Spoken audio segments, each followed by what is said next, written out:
వాళ్ళున్నా అమ్మకు పాజిటివ్గా మాట్లాడతారు. పర్సనల్గా అమ్మకు ఎలాంటిది లేదు. పర్సనల్గా పార్టీ పరంగా ఎవరికైనా ఉండొచ్చు, ఎవరి పార్టీ వాళ్ళ అభిమానం వాళ్ళకు ఉంటుంది.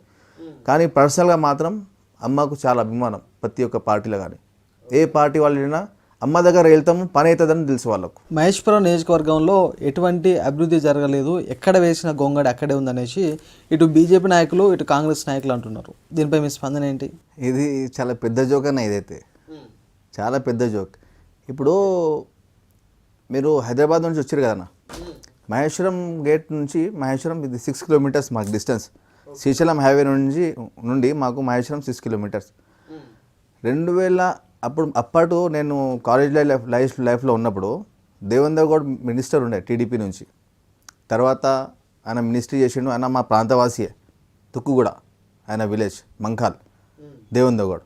మహేశ్వరంని అసలు పట్టించుకోలే ఆయన.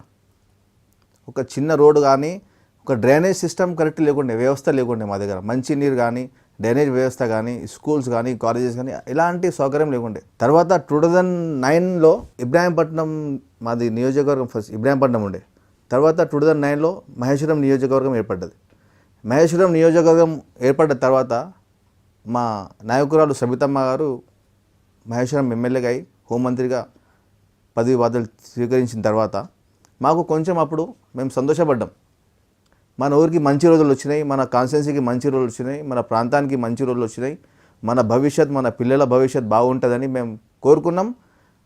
అదేవిధంగా మాకు జరిగింది. తర్వాత 2014లో తెలంగాణ ఏర్పడ్డ తర్వాత మా అమ్మగారికి టికెట్ ఇవ్వలేదు కాంగ్రెస్ పార్టీలో. అమ్మగారు న్యూట్రల్గా ఉన్నారు. తర్వాత తీగల కృష్ణారెడ్డి అని ఎమ్మెల్యేగా గెలిచిండు మహేశ్వరం కాన్స్టిట్యున్సీలో. అప్పుడు ఉండే అన్న, ఏడేసిన గుంగాడి క్వశ్చన్ మీ ఆన్సర్, ఏడేసిన గుంగాడి మహేశ్వరం కాన్స్టిట్యున్సీ అప్పుడు ఉండే.